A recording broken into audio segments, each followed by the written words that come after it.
हुमायूं सिंह और आप देख रहे हैं नेक्स्ट 9 न्यूज। दिल्ली विधानसभा चुनाव नजदीक है, ऐसे में अरविंद केजरीवाल लगातार जेल से बाहर आने के लिए जद्दोजहद करते हुए नजर आ रहे हैं, लेकिन किसी भी तरीके का कोई परिणाम मिलता हुआ दिखाई नहीं दे रहा है। ऐसे में माना जा रहा है कि विधानसभा चुनाव में अगर अरविंद केजरीवाल जेल से बाहर नहीं आएंगे तो इस बार के वो सीएम की गद्दी से हाथ धो बैठ सकते हैं। वहीं अगर देखा जाए तो भारतीय जनता पार्टी इसी घात में बैठी है कि अरविंद केजरीवाल दिल्ली की सत्ता से कब बाहर निकले और वहां पर भारतीय जनता पार्टी अपनी जगह बना सके। वहीं दिल्ली की सत्ता से दूर भारतीय जनता पार्टी इस बार के विधानसभा चुनाव की तैयारी जोरों शोरों से करती हुई नजर आई।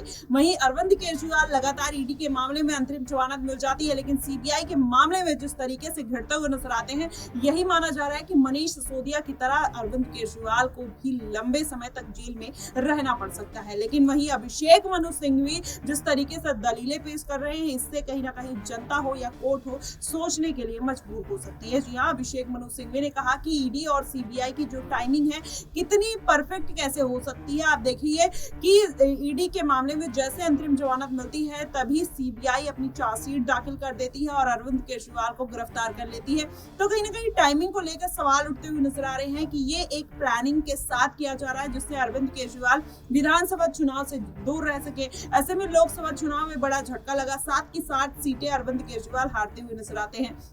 जेल का जवाब वोट से मांगते हैं, लेकिन उसका भी कोई खासा असर देखने को नहीं मिलता है और एक भी सीट नहीं जीत पाए। तो ऐसे में विधानसभा चुनाव नजदीक है। अगर अरविंद केजरीवाल, मनीष सिसोदिया, सत्येंद्र जैन जैसे बड़े नेता जेल में रहते हैं तो जाहिर तौर पर उसका नुकसान उनको झेलना पड़ सकता है और इस बार ये नुकसान कहीं ना कहीं आम आदमी पार्टी के लिए खतरे की घंटी हो सकती है। वहीं अगर देखा जाए अरविंद केजरीवाल की जब सुनवाई थी 25 जुलाई को, फिर वहां पर उसको शिफ्ट करके 31 जुलाई कर दिया जाता है, 31 जुलाई से 8 अगस्त तक बढ़ा दिया जाता है। तो ये मामला देखिए किस तरीके से बढ़ता हुआ नजर आ रहा है और बार बार जिस तरीके से अरविंद केजरीवाल की जो रिहाई की तारीख है वो बढ़ती हुई नजर आ रही है, तो अरविंद केजरीवाल की सांसें भी बढ़ती हुई नजर आ रही हैं। ऐसे में अब ये पूरा जो मामला है ईडी और सीबीआई के बीच फंसता हुआ नजर आ रहा है। अरविंद केजरीवाल जिस तरीके से चाहे राउज कोर्ट का मामला हो, चाहे हाई कोर्ट का मामला हो, चाहे सुप्रीम कोर्ट का, सब में कहीं ना कहीं कुछ ऐसी बातें हैं जहां पर अरविंद केजरीवाल के जो सबूत है वो उनके खिलाफ जाते हुए नजर आते हैं। 40 करोड़ का मामला जिस तरीके से गोवा चुनाव में निकलकर सामने आया है, ऐसे में अब अरविंद केजरीवाल उसमें मेन सूत्रधार बताए जा रहे हैं, मास्टरमाइंड बताए जा रहे हैं। अगर मास्टरमाइंड अरविंद केजरीवाल निकलते हैं तो जाहिर तौर पर उनको जमानत मिलने में मुश्किल हो जाएगी। लेकिन लगातार सिंघवी जिस तरीके से दलीलें पेश कर रहे हैं, हो सकता है कि लोकसभा चुनाव की तरह विधानसभा चुनाव से पहले अरविंद केजरीवाल को अपनी पार्टी को संभालने का मौका मिल जाए। लेकिन अगर संभालने का मौका नहीं मिलता है तो उसका पूरा फायदा भारतीय जनता पार्टी उठाएगी।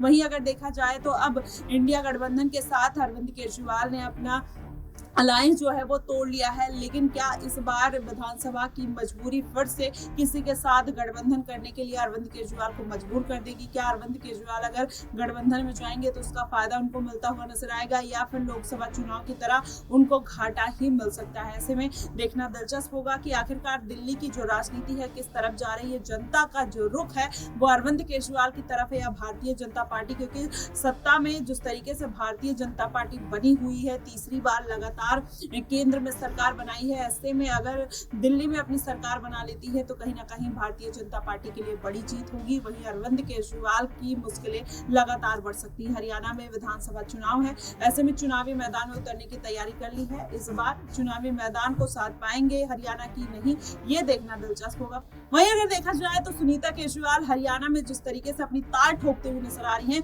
इससे भी हो सकता है अरविंद केजरीवाल को कुछ फायदा मिलता हुआ नजर आए। लेकिन जब से मजबूत स्तंभ जिसमें मनीष सिसोदिया, अरविंद केजरीवाल, सत्येंद्र जैन अगर ये जेल में बंद रहेंगे तो सुनीता केजरीवाल की जो राह है वो बेहद मुश्किल नजर आ सकती है। ऐसे में आपको क्या कुछ लगता है कि दिल्ली में इस बार के विधानसभा चुनाव या अरविंद केजरीवाल को जेल से बाहर आने तक का जो सफर है वो कितना मुश्किल होने वाला है और कितना आसान है? आप हमें कमेंट बॉक्स में जरूर बताइएगा। फिलहाल के लिए बस इतना ही। देश और दुनिया की तमाम खबरों के लिए हमारे साथ बने रहिएगा नेक्स्ट 9 न्यूज पर।